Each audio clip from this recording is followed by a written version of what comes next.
우리가 흔히 말하는 보석이란 광물의 일종으로 보면 된다. 때문에 보석을 이해하기 위해서는 먼저 광물에 대한 이해가 필요하다. 광물은 천연에서 무기적 과정으로 생성된 균질한 고체로서 일정한 화학 성분이나 물리적 상황, 그리고 일정한 결정 구조를 가지는 물질이라고 정의할 수 있다. 최근에는 인위적으로 만들어 사용하기도 하는데 인공물질은 광물로 취급되지 않으며 인공물질로 만든 보석은 인공석이라고 한다. 보석은 보통 거대한 암석 속에서 생성된다.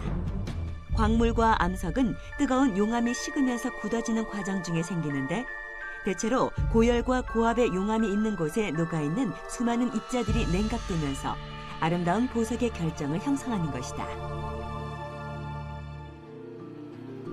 그러나 광물이라고 해서 모두 보석이 될 수 있는 건 아니다.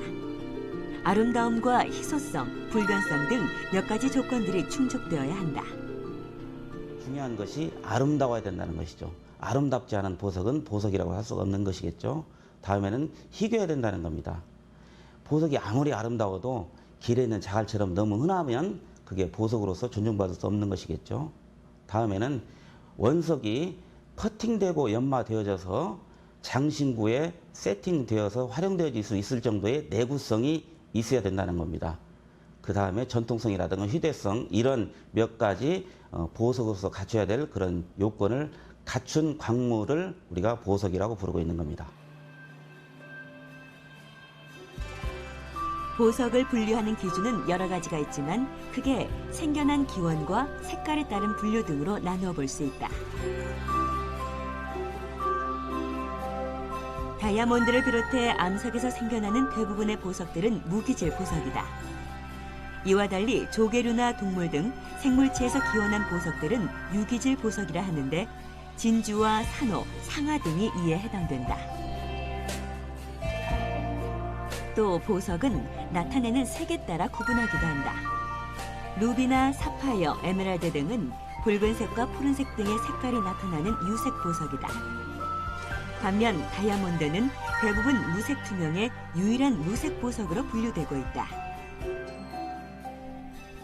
루비와 사파이어, 에메랄드는 각각 저마다의 고유한 빛깔을 띠고 있어 다른 보석이라고 생각하기 쉽지만 이 세 보석들은 모두 경도 9의 강옥석으로 산화 알루미늄의 결정화로 이루어진 보석이다. 그럼 이 보석들의 색깔이 다른 이유는 무엇일까? 루비와 사파이어는 강옥석이라고 하는 광물에서 나온 변종 보석입니다. 강옥석은 산화 알루미늄으로 되어 있는데 이게 순수하게 산화 알루미늄으로 결정화가 되면 무색 투명하게 변하는데 여기에 미량의 발색 원소가 들어감으로써 다양한 색으로 결정화가 되는 것입니다. 그래서 크롬이 들어가면 적색의 루비가 되고 티타늄이나 철이 미량 함유가 되면 청색의 블루 사파이어가 되는 겁니다.